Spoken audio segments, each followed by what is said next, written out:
How many, by raising their hands, have been around an Olympian? How many of you have been around a 4-time Olympian? Okay. Guess what? Tonight we are honored because we are in the presence of greatness. And when we have people that come to our campus that have had careers in sport, but then after sport have used sport as a vehicle to help others and to influence others and to teach others. And I had this big thing that I was going to read, but just after having dinner tonight, I just needed to talk from my heart, because just visiting with her at dinner was just absolutely remarkable. And I know that I'm in the presence of a great woman, a great leader, and a great athlete. And I know that I'm honored that you're on our campus today. And it's my privilege. We're going to show a quick video, but it's my privilege to welcome Joetta Clark Diggs to Tennessee Tech.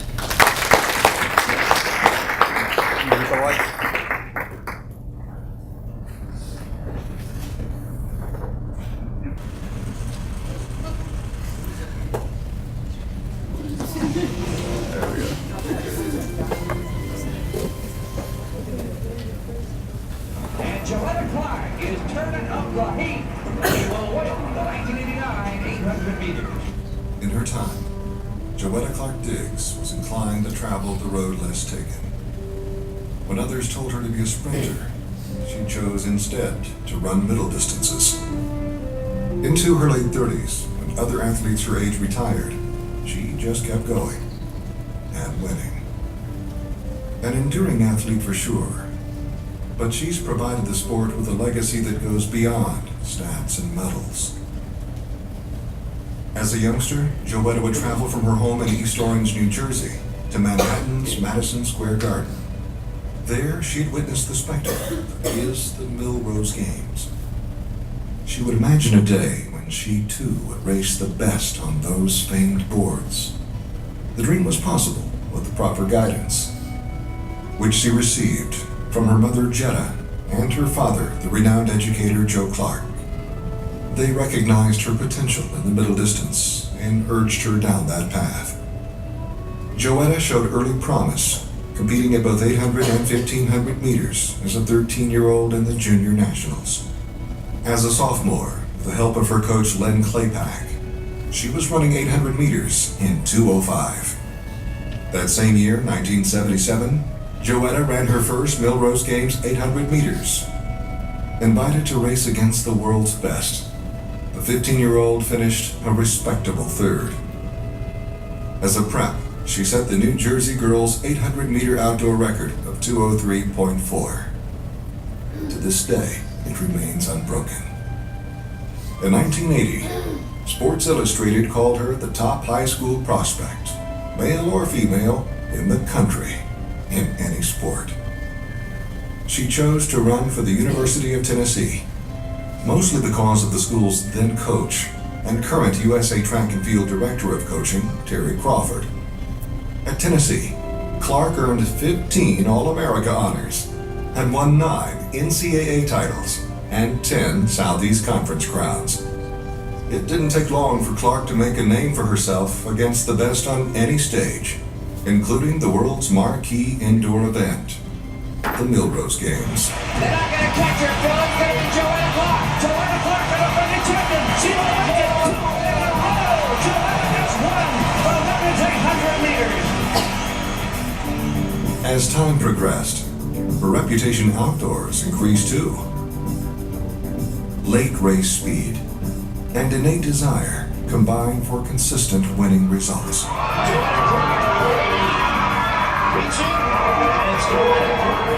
A personal record in the outdoor 800 of 157.84 came for her in 1998.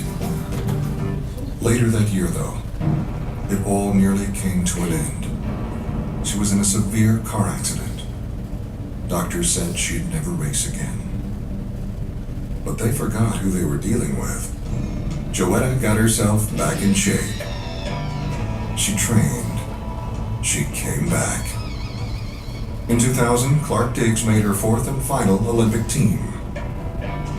Fittingly, she qualified with her sister Hazel and sister-in-law Gerald Miles Clark, and was coached by her brother JJ. Although she did not make the Sydney final, she did something earlier that year that appropriately capped her 24-year career. At the age of 37, Joetta Clark Diggs competed in her 22nd and final Millrose Games, where the dream began so many years before. The home straight wins. Joetta Clark Diggs. What's she going to win it? Here's the line. She did it. She did it. She did it. In all, Joetta Clark Diggs was an 11-time U.S. champion at 800 meters, a member of the USA national team from 1979 through 2000, a 4-time Olympian, ranked in the top 10 in the United States for 22 years, and among the top 10 in the world 7 times over a 10-year period. Clark Diggs is the only American woman ever to run under 2 minutes for 15 straight seasons. Since her retirement, Clark Diggs, through her foundation, fosters scholarships, health programs, and track and field camps. While her journey has taken her down a new path, one feels deprived that she is no longer competing, if only because it was such a pleasure just to watch her run.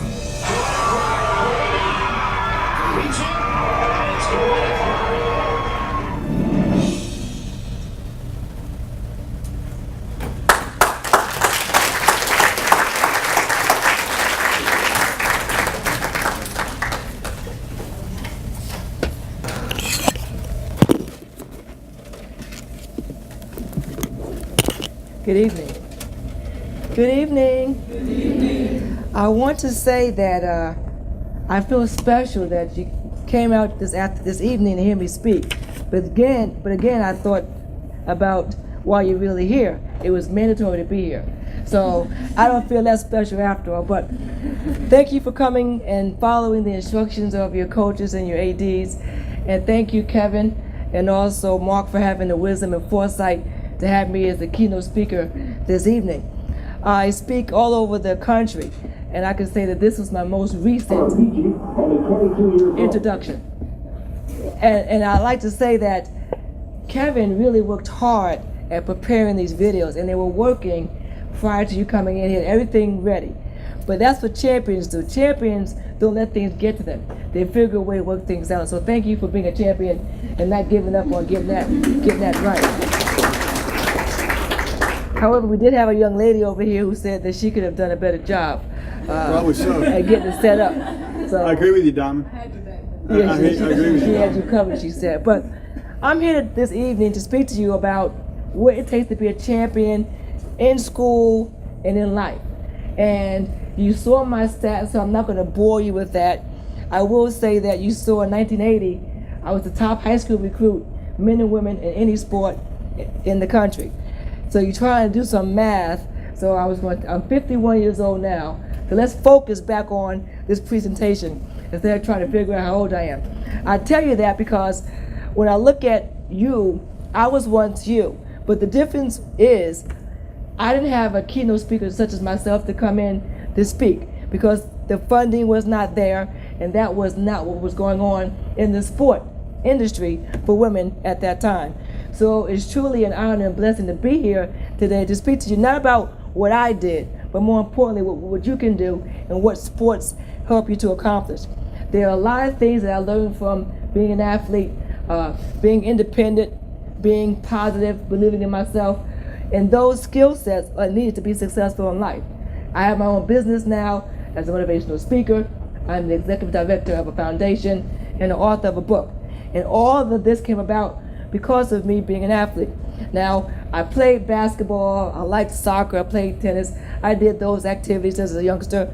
I was a dancer for the Alvin Ailey Dance Company in New York. But it was my track and field that took me to another level.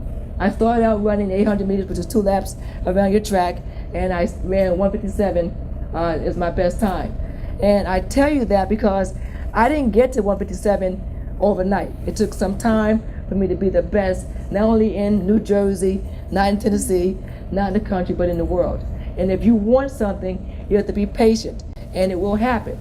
But so often you get complacent, and you think that you can't do something or it's too easy, and you don't challenge yourself. This evening, when you leave here, I want you to know that you are already leaders, but you have to hone those skill sets that will make you leaders not only in sports but in life. Now, this question I'm going to ask you, I'm going to get this answer, and hopefully you give me the answer I'm looking for. Your coaches have told you over the years to bring your what game? To bring your A game, okay? At the end of this presentation, I'm going to have another spin to that, okay? Bring your A game. Well, what's your A game? A, you are aware. You know, you are aware that you have a competition, that you have a team that you can beat or you should beat. You are aware that you have your other teammates that will help you out. And then you say, G, that's for got it. Well, you got this in the bag. We're going to beat this team. Our record is what it is. We're undefeated. Or this team has lost every game. They're not going to beat, they're not going to beat us tonight. And then we say, you're going to be all in. Well, it's easy for everybody to be all in when you have a great team, when you're working together, when all the cylinders are working right. It's very easy when everyone is getting along. Everyone's all in. And then you have to be motivated. Well, how do you get motivated? Well, you're motivated because you believe in one another. You're doing well. Your team is meshing. Motivation. That doesn't come overnight. People say, can you motivate somebody? Motivation comes from within. That's like the story about this dog that was lying on a nail. And every day the dog laid on his nail, and somebody walked by and said, why is your dog moaning and groaning? The owner said, the dog is lying on a nail. So what's the obvious next response? Why doesn't it get up? Well, it doesn't hurt bad enough. So if something hurts you bad enough, it motivates you to get up. But when you're winning and when everything is great, you're motivated because you're happy. And the hurt is you don't want to lose. So you're motivated. And then you have to be empowered. When you are a team, that gives you power. So when coaches and people tell you to bring your A game, it's easy to have your A game when you're winning. But I want you to know that you are all champions. So your A game is who you are. It's part of your persona. It's like your nose and your eyes. When you leave your house, your parents didn't say, well, take your eyes with you, because that's who you are. Your eyes are already there. So you should always have your A game. No matter who you're playing, no matter where you are, that's who you are. So my challenge for you is to bring your B game. That's what I want you to think about, your B game. But before we get to that point, I have some 5 P's that you must remember, because that transitions you from your A game of who you are to the B game is what you should always bring with you. A game, what is your purpose? Your purpose in life. Well, my purpose when I was your age was to be the NCAA champion, the SEC conference champion. That was my purpose. I also thought my purpose was to tell people off. I had a really quick tongue, and I would let everyone have it. Whatever I wanted to say, I just said it. And guess what? The next day, I had to apologize. So my parents said, give thy thought no tongue. Now, as I've gotten older, I still have a quick tongue, but I think about what it is that I want to say, and then I say it, and don't apologize because I really meant what I said. But that's a skill set. That's a skill set you will develop as you get older. So what is your purpose in life? And then how do you prepare? As an athlete, how do you prepare? You get up early, you lift weights, you eat correctly, you get your rest, you prepare in the classroom by studying. Now, I know none of you did this, but when I was in school, I would take a book when I didn't study right, put under my pillow, and hope by osmosis those words would come from the... So you guys are laughing. That means you're still doing that stuff. That's not good. I thought that's what they did in my day, the old days, but it doesn't work like that. You have to study. You have to prepare. And then you have your purpose, you prepare, and you're patient. You're not going to get what you want all the time. I made 6 Olympic trials, but I made 4 Olympic teams. So what does that mean?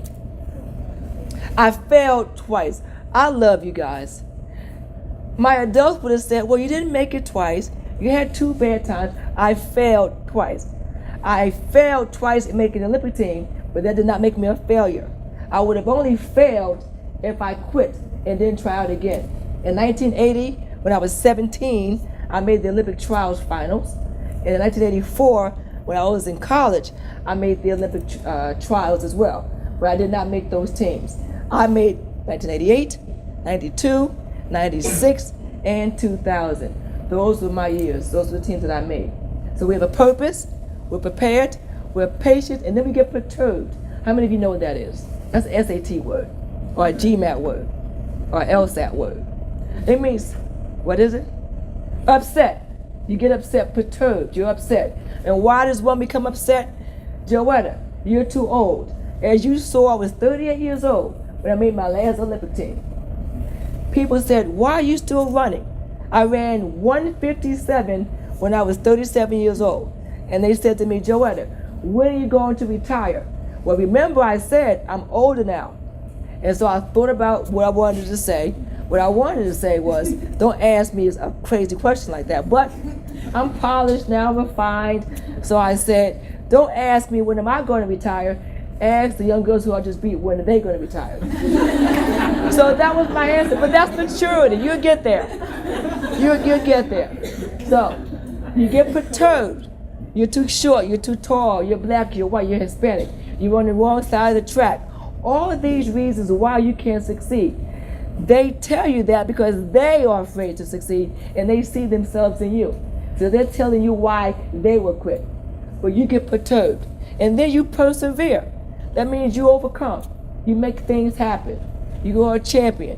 Cream rises to the top. So that's my transition to my B game.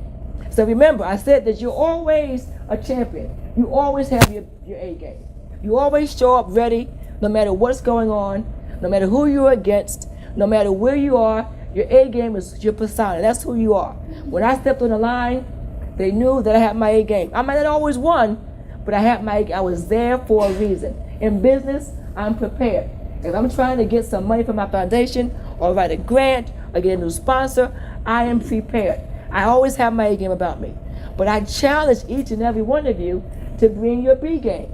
So let me tell you the difference. In your A game, you are aware of where you are and what you have to do. In your B game, you have to bounce back because you didn't do something right. You got boxed in. You're down by a certain number of points. Some of your team members are hurt, so that someone has to step up. So you have to bounce back. That's part of the B game. In the A game, you got it. Oh, I got this. This is not an aggressive team. Or I know how they play. Or I got that person. Or we're going to box this person in. Or we're going to hold this person to a certain number of points. But in your B game, you have to get after it. Why do you have to get after it? The same thing. I didn't get out my race properly. I got boxed in. You are behind. Your motivation from the team is not right. There's friction amongst the team. Everyone is not cohesive. You're not meshing the way that you should. Someone's name is in the paper, they didn't mention your name. That stuff happens at other schools, not here, I'm sure. We don't have that problem here. But that happens when someone is getting more publicity than you and you don't like that, and things happen. So then you have to get after it. In the A game, everybody's all in. Why? Because we're one big happy family. Everybody's getting along just well. But when you have your B game, you have to apply your skill sets. When things are going tough, can you recall the things you did in practice? Practice makes what? No. Practice makes what? It makes better. It makes better. So when you're practicing in these different drills that you're doing, when there's time for you to be on the line, or when you're in a game, or even in life, in business, are you able to apply your skill sets? What you're learning in these classrooms, are you able to apply that when you go out in the real world? So remember, A game is who you are. B game, you gotta always have that. And then M stood for motivation. You were motivated in the A game because everything was going well and you saw some light at the end of the tunnel. You're about to win this championship. You're about to go undefeated. You're motivated. But now you have to make it happen in your B game. You have to make something happen. You have to find a way to get from where you are to where you need to be. And I always say, you win or lose by an inch. Inch stands for I never cease hoping. So when you have your B game, there's always some hope. There's never doubt. Even though you may not be where you should be, you know you got to get after it. You have to make it happen. And then the last one was E, empowered. You were empowered in the A game. Everyone was happy. Again, things were going well. You got the job that you wanted, the interview that you wanted. You get the test that you wanted, the teachers that you wanted. Everything was perfect. But now, in the B game, you have to elevate your game. Take it to another level. You, as athletes, we have to be able to do that, because if you stay stagnant, you're not going to grow. I always say you have to let go in order to grow. So you have to let go of some of the things that are hindering you in order for you to grow. In the make it happen stage, make things happen. That reminds me of a story about an alligator. This woman had a lot of money, and she would have guests come over all the time. And when the guests came over, before they left the house, they had to swim through her pool. And if they swam through the pool and didn't get eaten by the alligators, they would get something really good. So, as they were walking out the house that day, she said, "Does anyone want to jump in the pool to try and get what I have for you?" No one answered. They began to walk out. All of a sudden, the guests heard a splash. They turned around and began cheering for the woman swimming out of the pool. She was escaping the jaws of life, of death. So she got out of the pool. The lady said, "What do you want that I have? You can have anything that I have." She said, "Well, what I wanted to ask is," she was breathing heavily, was, "who pushed me in the water?" So in life, it's not about who pushed you in, it's about what? Getting out. You gotta make it happen. Her A game was that she was gonna walk out of that house and be okay. But when she got pushed in, what happened? She had to go to her B game. She had to bounce back. She had to get after it. She had to apply her skills. She had to make it happen and elevate her game so she can get out of that pool and get the gift from the lady. So it's important for you to do that. And also, when you're elevating your game, you can't blame other people. We have a propensity to want to blame everybody for something that we should do. You know, there's everybody, somebody, anybody, and nobody. There was an important job to be done, and everybody was sure that somebody would do it. Somebody got angry about that because it was nobody's job. Everybody thought anybody could do it, but it was nobody who realized that everybody blamed somebody when nobody did what anybody could have done. So what does that mean? What does that mean? Take initiative. Do it yourself. Don't wait for someone else to make something happen for yourself. You make it happen. So in life, it's about making things happen. In sports, it's about making things happen. Okay? So I'm making these comparisons because it's so important for you to realize that. I would love to sit here and say everything went well all the time. I would love to say that I had my A game all the time, and when I didn't have my A game, I effectively went into my B game, and my B game made me win the event. That didn't happen. Sometimes you're in your B game and you still don't win. But winning doesn't mean that you gave up. You would only give up if you didn't apply yourself, if you didn't apply the B game behaviors, okay? As athletes, it's important for you to realize that what you're learning now can help you in life. When I go into a board meeting or when I speak to someone, they say to me, "Joetta," I went to get a sponsorship, and they said, "Joetta, what makes you think that you can do the job?" And I'm sitting here like, "Did you see my resume?" But I can't say that. So I looked at them and said, "What makes you think I can't do the job?" I said, "Everything that I've ever accomplished in life, I did because I worked hard, and I will work hard for you." I think that when they see athletes sometimes, they don't realize that we're carved a little differently. We're wired a little differently. We don't give up. We don't complain. We don't, have the belief that someone is going to just give us something. We're going to really work hard at it. And that's very important. You have to work hard at whatever you want in life. Sometimes you have to grab it and take it. Other times it's given to you. But when you have the opportunities that are presented to you, what do? Do you rise to the top? And when you get to the top, do you think you've arrived? Or do you keep trying to elevate your game? So that's what I want you to realize, is that when you have your A game, that is who you are. When you leave out of here today, you have your A game at all times. There's no reason why you cannot be aware. There's no reason why you don't understand that you have to always got it. There's no reason why you don't believe that you're all in. There's no reason why you're not motivated and empowered. But it's imperative to have that B game, because things are not going to always go right. And when they don't, you kick into that mode. Now, I gave you my 5 P's, and I talked about my A game and my B game. I have a video that I would like to show you that kind of puts this all together for you. Now this video was from the 2000 Olympic trials in Sacramento, California. And in my event, only the top 3 make the finals.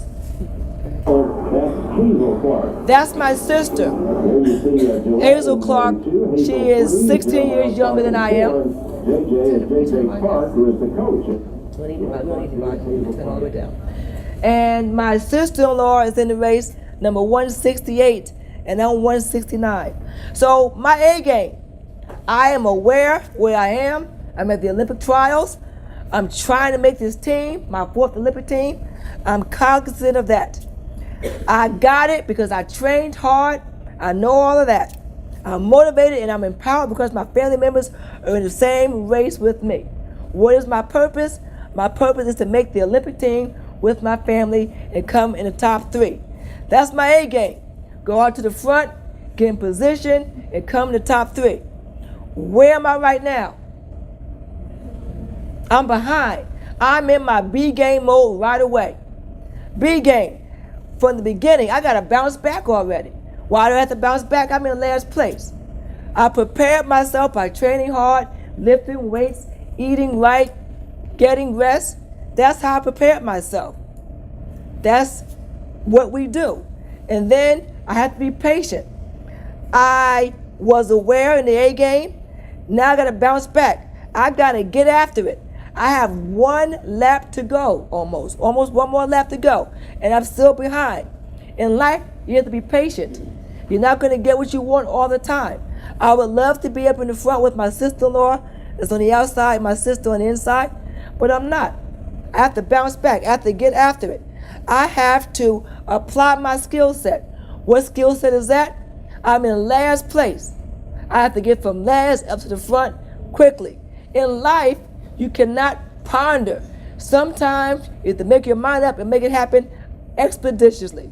I am now in 5th place. Is that good? No. So what do I have to do? I have to make something happen. I'm in 4th place. Is that any good? No. The top 3 make the Olympic team. I have my A game already. I was aware of where I was. I had it under control. I was all in. I was motivated and I was empowered.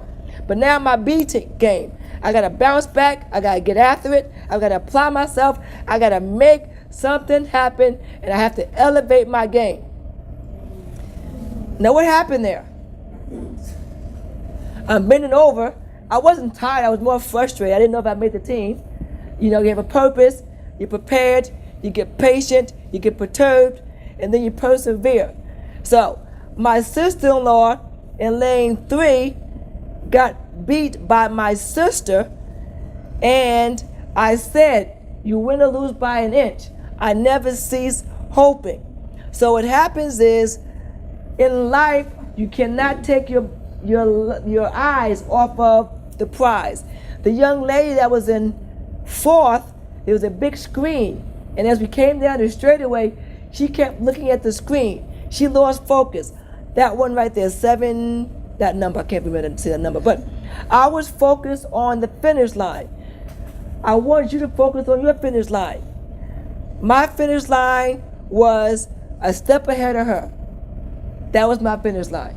It wasn't about taking first. It wasn't about taking second.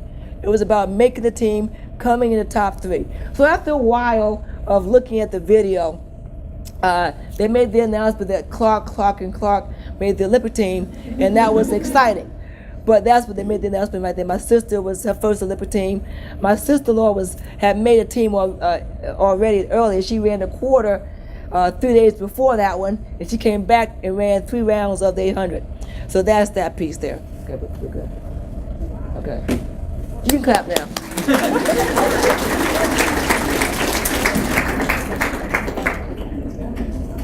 So when I look at that video, and that was in 2000.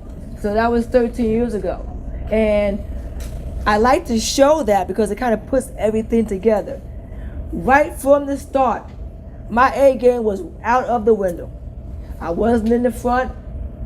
I was not in contention. I was boxed in. Everything that I visualized the night before, the week before, to have happened, it didn't happen. But as champions, We have to find another way.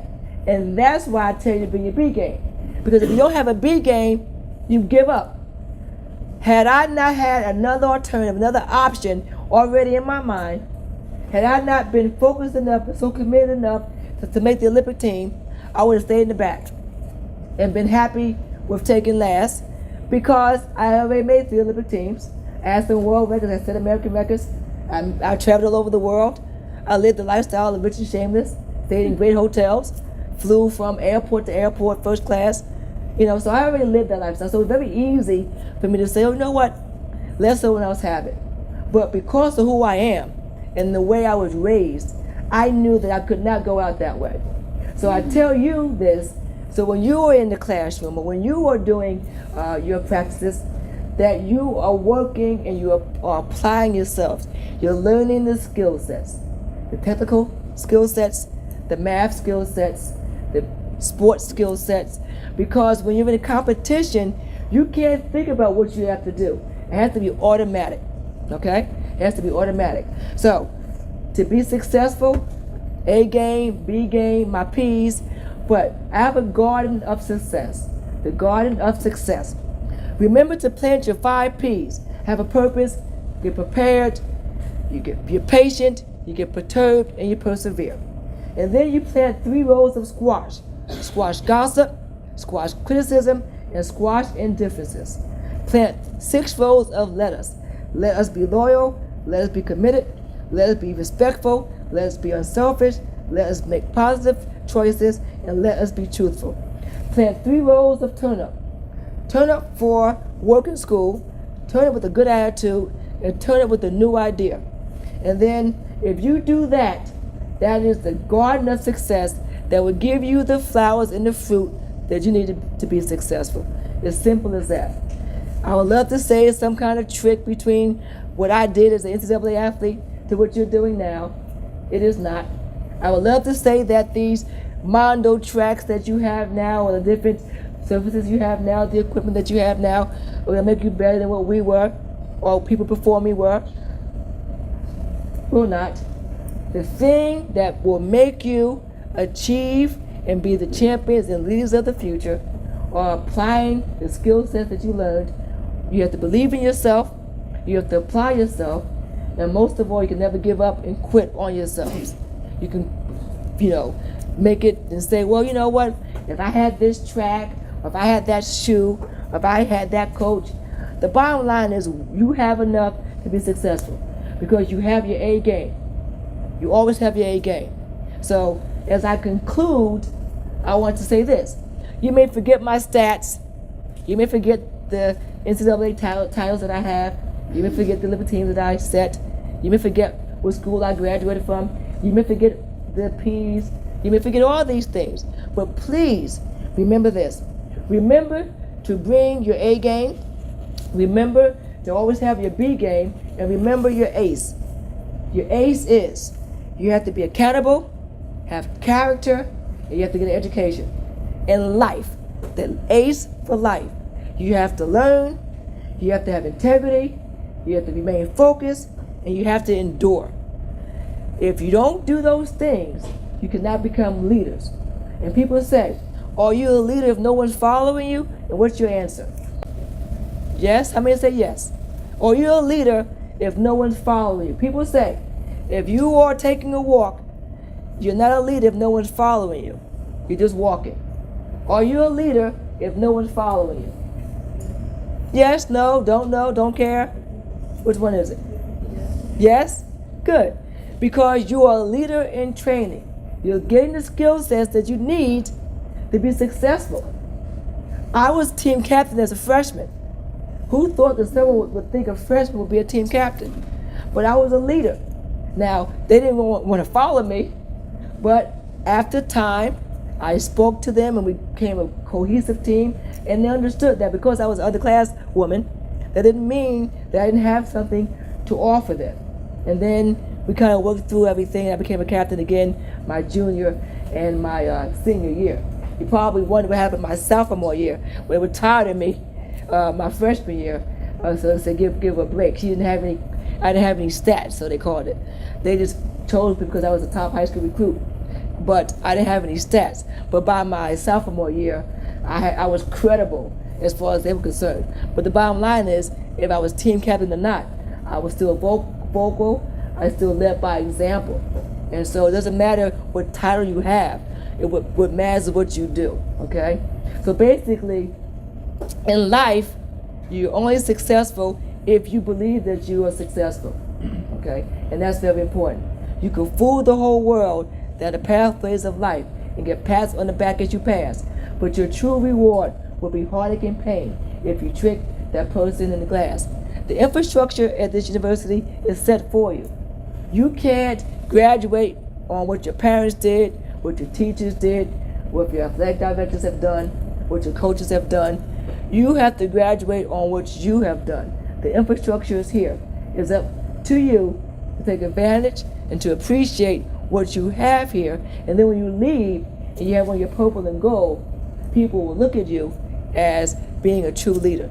You are leaders in training at this point, okay? So I hope you got something out of this, and I want to really see if anyone did get anything out of it. But I'm going to ask a question. I want someone to stand up, tell me your name and sport, and tell me what the difference is between my A and the B game, what that whole concept was about. Don't all stand up at once? You going to stand up? I'm Kayla Brewer, women's basketball, and basically, the difference between A game and B game is A game, pretty much everything is going right and it's going well. Everybody's aware, on the same page, everybody's happy. As far as your B game, basically, you have to bounce back because everything didn't go as planned, everything wasn't all sweet, and basically you have to have that fire under you in order to come back and do something. Very good. And I want you to know that in the A game, there was one small thing you forgot. In the A game, you were on point. The A game is what? It's who you are. It's within you. You always have that. You always carry that with you. That's always there. I have a book for you at the end, so you can share that with your teammates. Does anyone want to tell me my P's? I gave you 5 P's. I laid them out. I showed you a video, and the P's have to be done in order. I'm gonna give you a little clue. You can't persevere unless you have a purpose. So you got those 2. So you know, persevere is 1. Purpose is 1, and persevere is 5. You have 3 in between, in order. Okay. Yes, because you can't do them out of order. You can't persevere without having a purpose. In order. What? She gonna stand up anyway, even though you don't have them in order. She said, "I'm gonna get me a book. I don't care. I'm gonna do it my way. I'm gonna do the B game. The A game, I don't like the A game. So, what's your B game, young lady?"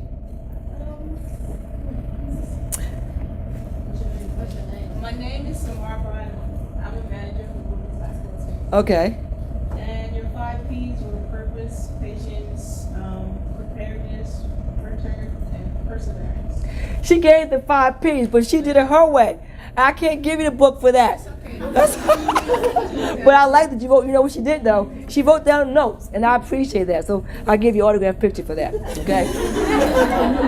We have someone standing up over here. Let's see what she has. Taylor Blazing from soccer. Soccer, okay. We have purpose, prepare, patience, preserve, and persevere. Very good. You get a book as well. You get a book as well. Now, you watched the videotape. In the videotape, it mentioned a sister and sister-in-law made the team together with me. Did you get the names of the sister and sister-in-law? You know what? That's good. But and you did it. You did get some names. You did get names, but the full name. Okay. Jordan Brown. Gerald, okay. Now, do you see anyone in here that looks like any of those people? Well, Gerald Miles Clark is my sister-in-law over there. And that's my nephew, Jarrell. I don't know what he's doing, but he's not taking notes, I'm sure of that. Joe Miles is in Knoxville. My brother's a director of athletics down at UT. She drove down to see me, but she is a 5-time Olympian, 2 gold medals and 1 silver. Now, you guys raise your hands. And she's part of Team Clark. Now, you raised your hand. I thought that was, quite odd. There were so many of you that had your hands up for 4 that you knew a 4-time Olympian. So there are not many of us running around here. So some of you raised your hands. Who do you know that are 4-time Olympians? I'm Dawn's favorite. Okay, you know Dawn? Yes, you know her or you just know who she is? I know her. Okay, great Hall of Fame. Recently inducted to the Hall of Fame. Okay, Dawn, who else? There's some other hands. I saw about half of the room raise their hands. Okay. I know Scott. I know who he is. I don't know. You know him? I play golf.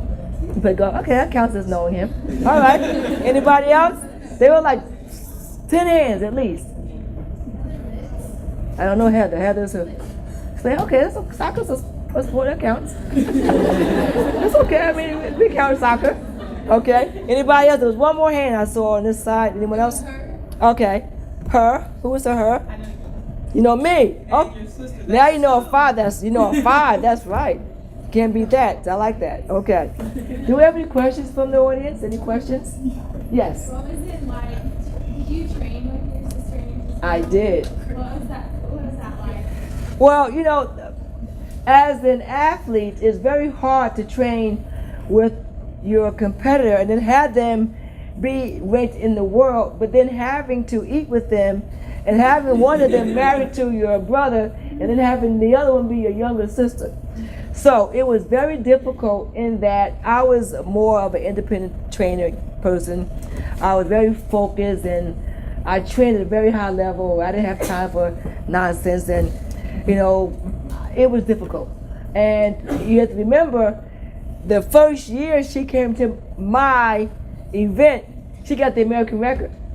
Okay? So now what am I saying? I've been running this for a long time. I can't believe she just came in, got the American record. I'm not doing something right. My brother's giving her more attention. I'm giving all these reasons as to why she's doing what she's doing. And that's why I said my A game said, you know what, I'm great without her being around. The A game said no matter what's going on, I've done this, I've done that. But that little mind sometimes plays tricks on you. Go somewhere else. He can't focus on you. He's going to focus on his wife. That's the most important thing. Even though I protected him when he was younger and beat people up for him, he doesn't care about that now. So I really had to refocus and say, you know what? If she's getting American records, I can do that. And I can either get some PRs along the way. So once I came to that realization, which was probably within the next month, it took about 2 months for me to get to that point, then I was okay the rest of my years in the sport. So when people come in that are better than you, you have to elevate your game. If they can do it, you can do it too. Now what is the it? The it may not have been an American record, but I can sure get a PR, which I did. So you have to think about that. And that's a good question because it was difficult. And then I was even staying with them sometimes. I would come from Jersey down to Florida and I was living with them. So that was even hard. I never even got away from them at all. Yes. My younger sister, that video was her first Olympic team, 2000. She made 3 Olympic teams. And she never got a gold medal in the Olympic Games. I didn't get a gold medal from the Olympics either. I got the gold medal of life. I got a free education. I traveled around the world. And I have the opportunity to speak to all of you. So that was very important. So when I'm in the sports industry, I am looked upon as someone that knows what they're talking about. But I learned that from being an athlete, that you prepare yourself and you have something to say, people will listen, and most importantly, hopefully you'll learn something from what I have to say. Yes.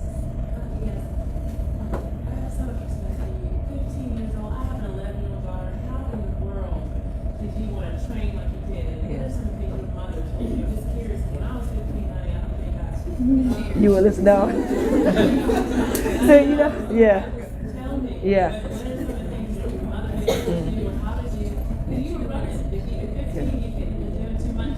Yeah, I was running and dancing and going overseas to compete. I guess the one thing, I came from a no-nonsense family. So in my family, you know, you weren't talking back. So whatever they said you were going to do, you were going to do it. So I ran distance despite wanting to run sprints. My father said, you're going to run distance, I ran distance. My mother had her own business. She always believed that women could do what men could do, so she started her own business, you know, back in the 60s, you know, early 60s. So she always said that just because you lose doesn't mean you're a loser, and just because someone else hasn't done it doesn't mean you can't do it. So when I was 15, I didn't go to my high school prom. I was 17. How many of you did not go to your high school prom? Only one or two. I didn't go. You probably said I have a boyfriend. I did not have a boyfriend, so that's one reason why I didn't go. But the main reason was I had my state meet the next day. And had I gone to my prom, even though I would win by 10 seconds, I was running 2:03 in high school, they were running 2:14. What would have happened if I twisted my ankle in those high heel shoes and I wouldn't be able to run? Or I would have run slower and someone had the race of their life and got a PR. I was undefeated in high school. So for the high school prom, twisted my ankle, lost everything I had worked for 4 years. So I elected not to go. And I figured I would get married before the age of 38 anyway, so I'd be in a long gown and a dress and a limousine before then. So that took a long time for me to even get to that point. But the reality is I was focused. And my parents and my mother and father both said, you know, stay committed. We will support you whatever you do. And whatever you start, you must finish. So I wasn't going to quit. I never thought about giving up. That wasn't how I was raised. That's not my A game. And that's not your A game either, okay? Your A game is focused, you're there, you know why you're there, you handle your business. But if something happens, doesn't go your way, you go to the B game. Yes? What made you decide to retire? I was old, I was 38 my last Olympic team, and I had a bad car accident, and I really didn't want to rehab the way I needed to rehab to not have those injuries resurface. So I lived a long life in track and field. I was ranked in the world for a very long time. I had made every team, every world championship team. I had done enough for me. I was satisfied. And I left you with that quote saying, you can fool the whole world down the pathways of life and get pats on the back as you pass, but your true reward would be heartache and pain if you trick the person in the glass. Well, there was no need for trickery. I had done enough. I was happy, and I consider myself job well done. I have no regrets leaving. They wanted to do a tour. They called it the Clark Tour and do one more year. I didn't have time for one more year. I was done, and that was it. She did another Olympic team, so she did 4 more years. So, any more questions? Yes. What was your degree in? Public relations, communications is what I studied then. I was a good student. Really good student. I had no option but to be a good student, but I learned a lot in the classroom, but I got my true lessons in life when I was outside of the classrooms. I mentioned about applying your skill sets, apply what you're learning. I applied everything I learned from school, and I use it in my business now. For my marketing skills, my writing skills, my communication skills. You know, you guys are doing PowerPoint, InDesign. You're so far ahead. We didn't have laptops. We had a Pica word processor that you could see the very line at the bottom. So, you know, your reports, you know, we weren't saving reports on disk. We didn't have that option. If you erased your paper with the erasable pen that you had, you would get a letter grade marked down. So things were a lot different. But the thing that is consistent is that you have to study. You have to go to your group sessions. And you have these facilities and these places to go. We didn't have the big facilities then. We just went to the track office and studied as a group. That was our study hall. Now you have centers and things like that. Your mind is like a parachute. It only works when it's open. So it doesn't matter where you are. If your mind isn't open and receptive to the knowledge, you're not going to learn. So I can learn in a bathroom, or Cologne in a big center like this. It doesn't matter. Your mind has to be there, and you have to be willing and be receptive to what's going on in that area. Yes. I don't really do much running and training now. My personality would be, if I started training, I would want to try to run masters and make all these master events. Then I have to start training a lot harder because now I've got to win. So I basically just jog a little bit, be happy if I can run 23 minutes, 24 minutes for a 5K. I'm happy with that. If I'm running on the street and I see someone in front of me, I may try and catch them. If I hear someone coming behind me, I'll turn off so I won't get past. So I still have some of that built in, but that's how I'm. That's my A game. That's who I am. Any more questions from anybody? What was that? Oh, well, how am I supposed to look at 51? With a cane and bent over and stuff? See? That's your, now your parents, I'm probably the age of many of your parents in here. So I'm sure your parents don't look like that, right? I have a daughter that's 11 years old. So I surely have to be able to communicate and not have her be embarrassed of her grandmother. I need to be her mother, so I make sure that that's how I carry myself. Yes? Are you pushing her towards the track? Well, I was asked that question earlier. I don't know what sport she's going to do, and she's academically sound. That's my retirement fund, so she has to get a scholarship doing something. But you know, she enjoys running. She likes basketball. She just read "Don't Let the Lipstick Fool You" by Lisa Leslie. She loves that book, so now she's out playing basketball all the time. So you know, she was doing gymnastics. She does golf. She does soccer. But the thing is that she has to enjoy what she does. She probably doesn't want to run because Auntie Jackie joined the Cozy, Auntie Joe, Auntie Hazel. Everybody's an auntie. She knows all these track people, all these Olympians. So she probably won't want to run right now. And I understand that. But if she wants to do that, she's fine. She'll be good. Anybody else? Questions? Okay, yes. Well, I run the 800 tech, and I just want to know, do you ever get really nervous? Did I get nervous? I get really nervous. You know, when you get nervous in life, in business, you know, when you go for your first job interview, are you going to get nervous? Probably. But it's what you do when you're nervous. You have to be nervous because that's just adrenaline going on. But when they shoot the gun, do you stand there? When they ask you a question, do you not have an answer? So it's okay to get nervous. It's the response to your nervousness that counts. So yes, I got nervous when I saw my competitors. I got nervous when I was at a meeting. Someone ran a PR, I ran a good time, and I hadn't run that time yet. But all that doesn't matter. When the gun goes off, what matters is what you do now. When you're in the interview, you can have the best CV out there. What matters is how you present yourself in that interview. That's what matters. So it's okay to be nervous. When the gun goes off, please start the race. Okay? Yes. Yes. What's your technique? What was your technique of racing? Do you shoot negative splits or? Technique. I could run from the front. I could run from behind. My technique was, if I had to say overall, I was probably a front runner. Either I was leaning or sat on the shoulder and had a nice kick. I could run a quarter in 52 seconds, 51 high. I could run a mile in 1,500 and 408. You know, I could run, you know. So I had a good range. So that's why I was able to. Okay. All right. I'm sorry. I don't know what I said, but I'm getting embarrassed here a little bit. So, but that's what I was able to do. And so, if I was running against somebody that wasn't as good as me, I would just sit in the front and then I'll kick. We have Mark coming to the front, so that means my time is up.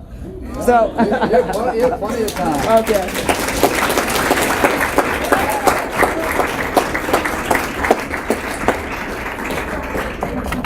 Joetta, we just have a small token of our appreciation for you joining us here at Tennessee Tech, and we thank you. And we are in the presence of greatness, and now I can say we're in the presence of double greatness with your sister-in-law being here. So thank you so much. It's been a real pleasure. I enjoyed the meeting.